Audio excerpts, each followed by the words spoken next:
ఇది ఒక పెద్ద అజెండాగా సినిమాలో నడుస్తుంది. వీళ్ళు చాలా గొప్ప హీరోలుగా ఉంటారు. ఆ హీరోలు ఈ దేశాన్ని బాగు చేస్తారు. అలాగే పోలీసు హీరోలుగా కొన్ని సినిమాలు వస్తే వాళ్ళు కూడా ఈ దేశాన్ని బాగు చేస్తారు, సమాజాన్ని బాగు చేస్తారు. ఒక్కడే వచ్చి మొత్తం ఒంటి చేత్తు మొత్తం అందరినీ కొట్టేసేస్తారు. అంటే సమస్యలు ఉన్నవాళ్ళు కూడా వీళ్ళు చుట్టూ గ్యాదర్ అవ్వాలి, వీళ్ళు చేస్తున్న ఒక కల్పితంగా అవాస్తవికంగా సినిమాలు ఫోకస్ చేస్తున్నాయి.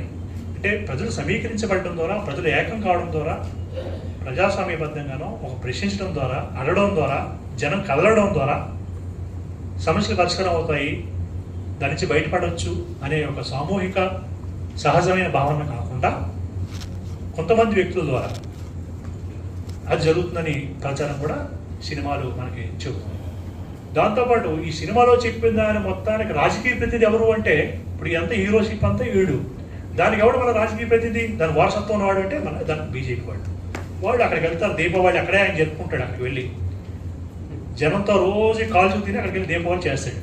దీపావళి అప్పుడు కలవడం అది ఒక పెద్ద ఫోటోలు మొత్తం వాళ్ళు రక్షించేవాడుగా, దానికి ప్రతినిధిగా, అది గొప్ప.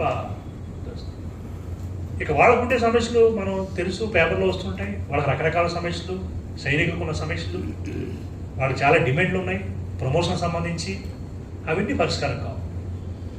వాడి గురించి మాట్లాడు, మొత్తం దానికి వచ్చే క్రెడిట్ అంతా ఉద్రిక్తలు తెచ్చవడం, దాని ద్వారా ప్రయోజనం పొందే పని కూడా, లబ్ధి పొందే పని కూడా ఇక్కడ అధికారంలో ఉన్న రాజకీయ పార్టీ చేస్తున్నది.